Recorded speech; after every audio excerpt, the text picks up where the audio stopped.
In a bustling airport terminal, a single moment of disrespect spiraled into a corporate catastrophe, as a gate agent's mocking laughter at a black woman's accent triggered a $950 million fallout that no one saw coming.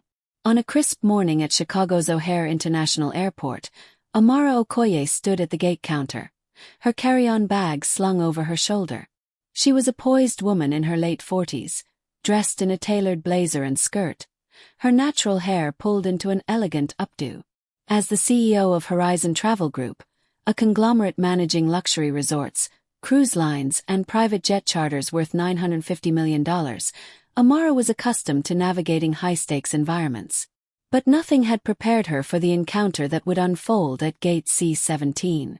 The terminal buzzed with the usual chaos.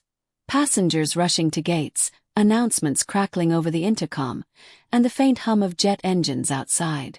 Amara approached the counter to confirm her boarding pass for a first-class flight to Miami, where she was scheduled to meet with investors. Her company had been a cornerstone of the travel industry for over a decade, catering to affluent clients and managing partnerships with major airlines, including the one operating her flight today, SkyVista Airlines. At the counter stood a gate agent, a middle-aged man with a name tag reading Todd. He glanced up from his computer screen as Amara handed over her boarding pass. "Good morning," she said, her voice clear but carrying the distinct lilt of her Nigerian heritage. "I'd like to confirm my seat and check on the flight status." Todd's eyes flicked to her, then back to the screen. He scanned the boarding pass, his lips curling into a faint smirk.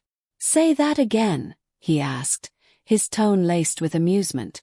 Amara paused, her brow furrowing slightly. "I said I'd like to confirm my seat and check the flight status." Todd chuckled, a low, mocking sound that drew the attention of a nearby passenger. "Sorry, it's just, your accent. It's kind of hard to understand. Where are you from, exactly?" His words carried a condescension that made Amara's shoulders stiffen. She took a measured breath, her years of navigating corporate boardrooms steadying her. "I'm from Lagos originally," she replied, her voice even. "But I've lived in the US for over 20 years.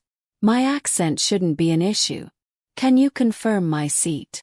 Todd's chuckle grew louder, and he leaned toward a colleague at the adjacent counter, a young woman named Lisa, who was sorting through boarding passes. "Hey Lisa, you hear this? Sounds like she's straight out of a Nollywood movie or something." He laughed again, shaking his head as if he'd just told a clever joke. Lisa offered a nervous smile, glancing at Amara before looking away. The other passengers in line shifted uncomfortably, some pretending not to hear, others staring openly. Amara felt a familiar heat rise in her chest, the kind that came from years of microaggressions and outright slights in spaces where she was often the only black woman present. But this wasn't a boardroom or a networking event. This was a public airport terminal, and the humiliation stung sharper. "I'd appreciate it if you'd focus on my request," Amara said, her voice firm but controlled. "I'm on a tight schedule." Todd shrugged, still smirking. Yeah, hold on." He tapped at his keyboard with exaggerated slowness, as if to prolong the interaction. "First class, huh? Must be nice." His tone suggested skepticism, as if Amara's presence in first class was somehow out of place. Amara's jaw tightened, but she said nothing. She'd dealt with people like Todd before, those who saw her accent, her skin, or her confidence as something to question rather than respect. She handed over her ID, a U.S. passport, and waited as he processed her request. After a moment, he slid the boarding pass back across the counter. "You're all set. Gate's over there. Try to speak a little clearer next time, okay?" He winked, as if the entire exchange had been a light-hearted jest. Amara didn't respond. She took her boarding pass, turned on her heel, and walked toward the gate seating area, her mind already racing. This wasn't just about her. Horizon Travel Group was a major client of SkyVista Airlines, with contracts worth millions annually. Her company booked thousands of flights each year for its employees, clients, and partners. The disrespect she just endured wasn't just personal, It was a professional misstep that could have far-reaching consequences. As she settled into a seat near the gate, Amara pulled out her phone and sent a quick text to her executive assistant, Maya. "Call an emergency board meeting for tonight. We need to discuss our partnership with Sky Vista Airlines." Maya's response came almost instantly. "On it." The flight to Miami was uneventful, but Amara's mind was far from calm. She spent the 2-hour journey drafting an email to her board, outlining the incident in precise detail. She didn't exaggerate or embellish. She didn't need to.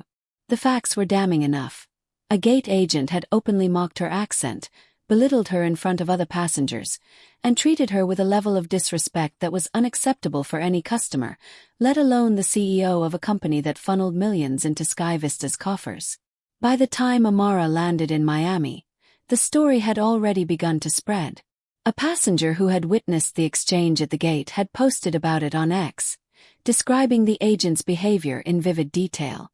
The post included a photo of the gate counter, with Todd clearly visible, his name tag legible. The caption read, "Sky Vista Airlines gate agent at O'Hare mocks black woman's accent, laughs in her face. Is this how they treat customers? #boycott Sky Vista." The post had gained traction, with hundreds of retweets and comments condemning the airline's behavior. Amara's phone buzzed with notifications as she stepped off the plane. Maya had forwarded the X post along with a message. "This is blowing up. Reporters are already reaching out." Amara's lips pressed into a thin line. She hadn't planned to make this public, but the passenger's post had changed the game. Now, it wasn't just about her company's response. It was about public perception and accountability. At the Miami hotel where the investor meeting was scheduled, Amara met with her team in a private conference room. The board, a diverse group of executives who had built Horizon Travel Group from a small agency into a global powerhouse, listened intently as Amara recounted the incident. "This ISN.